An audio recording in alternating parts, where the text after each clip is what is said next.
사도행전 10장. 가이사랴에 고넬료라는 사람이 있었습니다. 그는 이탈리아 부대인 로마 군대의 백부장이었습니다.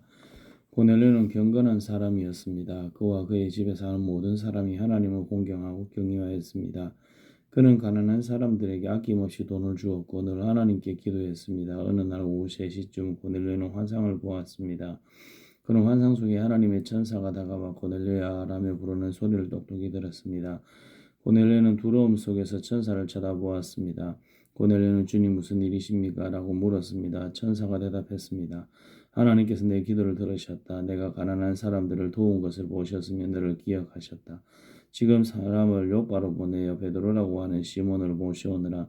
그는 가죽 제품을 만드는 시몬이라는 사람의 집에 묵고 있는데 시몬의 집은 바닷가에 있다. 자기에게 말하던 천사가 떠나가자 고넬료는 하인 2사람과 자기 부하 중에서 경건한 군인 1사람을 불렀습니다. 고넬료는 그들에게 모든 일을 이야기해 준 뒤에 그들을 요바로 보냈습니다. 이튿날 낮 12시쯤 고넬료가 보낸 사람들이 요바 근처에 이르렀을 때에 베드로는 기도하러 지붕으로 올라가 있었습니다. 베드로는 배가 고파 무엇이라도 좀 먹었으면 하던 참이었습니다. 사람들이 음식을 준비하고 있던 중에 베드로는 환상을 보았습니다. 베드로는 하늘이 열리고 큰 보자기 같은 것이 내 모퉁이가 묶여 땅으로 내려오는 것을 보았습니다. 그 안에는 갖가지 4발 달린 짐승들과 땅에 기어다니는 파충류와 날짐승들이 들어 있었습니다. 그때 베드로에게 음성이 들려왔습니다. 베드로야 일어나 그것들을 잡아먹어라. 이에 대해 베드로는 주님 그렇게는 못하겠습니다. 저는 속되거나 부정한 것을 지금까지 먹은 적이 없습니다. 라고 대답했습니다. 2번째로 음성이 들려왔습니다. 하나님께서 깨끗하게 하신 것을 속된 것으로 것이다 라고 하지 마라. 이런 일이 3번 있은 뒤에 보자기는 즉시 하늘로 올라갔습니다. 자기가 본 환상이 무슨 뜻일까 하고 베드로가 곰곰이 생각하고 있을 때 고넬료가 보낸 사람이 시몬의 집을 찾아와 문 앞에 서 있었습니다. 그들은 문 밖에서 베드로라는 시몬이 여기 계십니까? 라고 소리쳐 물었습니다. 베드로가 아직 그 환상에 대해 생각하고 있는데 성령이 베드로에게 말씀하셨습니다. 시몬아, 3사람이 너를 찾고 있다. 일어나 내려가거라. 그들은 내가 보낸 사람들이다. 주저하지 말고 그들을 떠나가거라. 베드로가 그 사람들이 있는 곳으로 내려가 말했습니다. 내가 그대들이 찾는 사람입니다. 무슨 일로 오셨습니까? 그 사람들이 이렇게 대답했습니다. 저희는 고넬료라는 로마 백부장이 보낸 사람들입니다.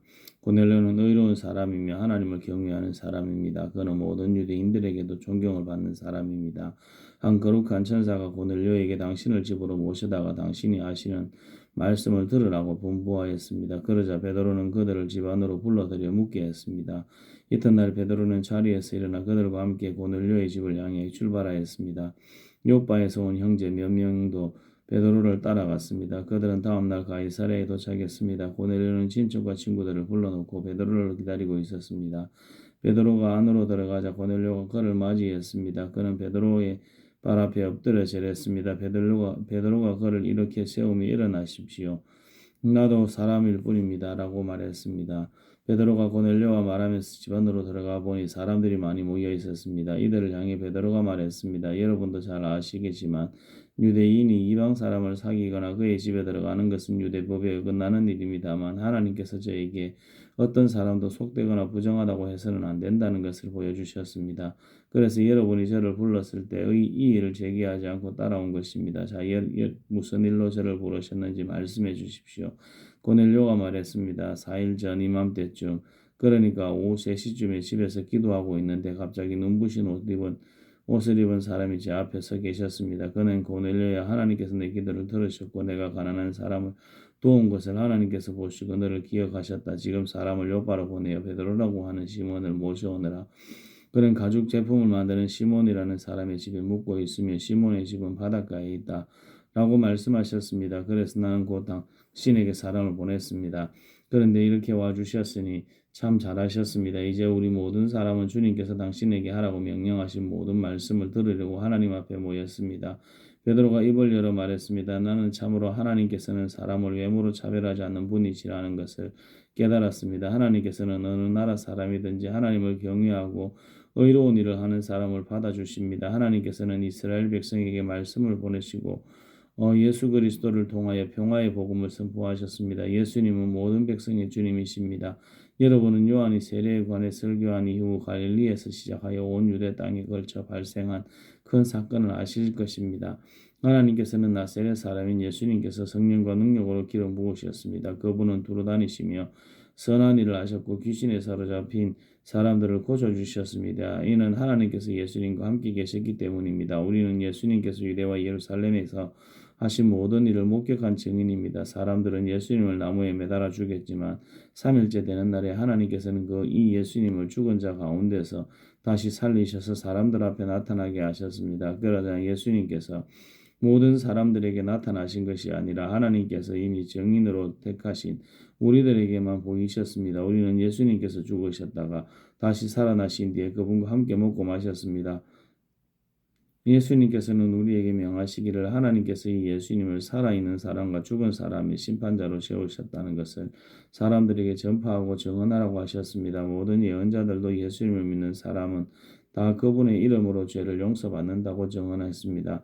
베드로가 이런 말을 하고 있을 때 말씀을 듣고 있던 모든 사람들 위에 성령께서 내려오셨습니다. 베드로와 함께 온 할례받은 사람 신자들은 하나님께서 선물로 주신 성령을 이방 사람에게까지 부어주시는 것을 보고 깜짝 놀랐습니다. 이방인들이 방언을 말하고 하나님을 찬양하는 것을 그들이 들었기 때문입니다. 그때 베드로가 말했습니다. 이 사람들이 우리와 마찬가지로 성령을 받았으니 이들에게 물로 세례를 주는 것은 누군들 막을 수 있겠습니까? 베드로는 그들에게 예수 그리스도 이름으로 세례를 받으라고 명하였습니다. 그때 그들은 베드로에게 자기들과 함께 며칠 더 머물다 가라고 부탁했습니다. 사도행전 11장 사도들과 유대에 사는 성도들이 이방인들도 하나님의 말씀을 받아들였다는 소식을 들었습니다. 그래서 베드로가 예루살렘에 올라가자 할례 받은 신자들이 베드로를 비난했습니다. 그들은 베드로에게 당신은 할례 받지 않은 사람의 집에 들어가 함께 식사를 하였소라고 말했습니다. 그래서 베드로는 모든 사실을 질서정연하게 설명하기 시작했습니다. 내가 요바에서 기도를 하고 있는 중에 환상을 보았습니다. 하늘에서 큰 보자기 같은 것이 내 모퉁이가 묶인 채 내 앞에까지 내려왔습니다. 그 속을 들여다보니 거기에는 네 발 달린 짐승들과 땅에 기어다니는 파충류와 나귀짐승들이 들어있었습니다. 그때 베드로가 일어나 그것들을 잡아먹으라 하는 소리를 들었습니다. 그러나 나는 주님 그렇게는 못하겠습니다. 저는 속되거나 부정한 것을 지금까지 먹은 적이 없습니다.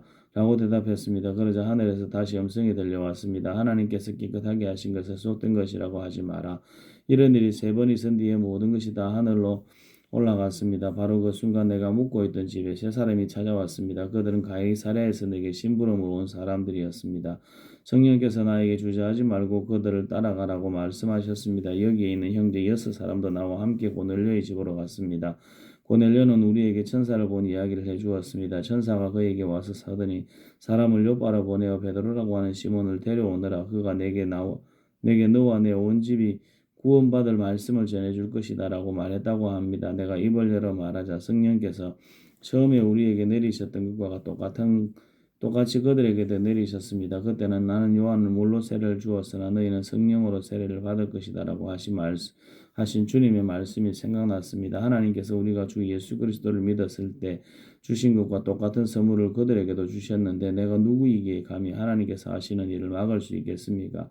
할례 받은 신자들은 베드로의 말을 다 듣더니 더 이상 할 말이 없어졌습니다. 그들은 하나님을 찬양하며 이제 하나님께서는 이방인에게도 생명에 이르는 회개를 주셨다라고 말했습니다. 스데반의 일로 발생한 박해 때문에 많은 신자들이 흩어졌습니다. 그는 베니게와 키프로스와 안디옥까지 피해가서는 오직 유대인에게만 말씀을 전했습니다. 그들 중에는 키프로스와 구레네 주신 사람이 있었는데 이들은 안디옥에 이르러 그리스 사람에게도 주 예수님에 관한 복음을 전했습니다. 주님의 손이 그들과 함께 하셨으므로 많은 사람들이 믿고 주님께로 돌아왔습니다. 이 소식을 예루살렘에 전하자 교회는 바나바를 안디옥으로 보냈습니다. 그는 안디옥에 도착해서 하나님의 은혜가 내린 것을 보고 기뻐했습니다. 그리고 모든 사람들에게 마음을 굳게 하여 주님을 의지하십시오라고 격려했습니다. 바나바는 착한 사람이요 성령과 믿음이 충만한 사람이었습니다. 그래서 많은 사람들이 주님께로 돌아왔습니다. 바나바는 사울을 찾으러 다소로 갔습니다. 사울을 찾은 바나바는 사울을 안디옥으로 데려왔습니다. 두 사람은 1년 동안 교회에 머물면서 많은 사람을 가르쳤습니다. 제자들은 안디옥에서 처음으로 그리스도인이라고 불렸습니다. 그 무렵 예언자 몇 사람이 예루살렘에서 안디옥으로 왔습니다.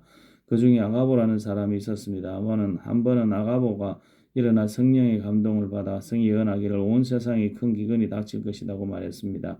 그런데 실제로 골라우디오가 황제가 되었을 때 기근이 발생하였습니다. 제자들은 자기 형편대로 헌금하여 유대에 사는 형제들을 돕기로 결정했습니다. 그들은 돈을 모아서 바나바와 사울 편의 예루살렘에 있는 교회의 장로들에게 보냈습니다.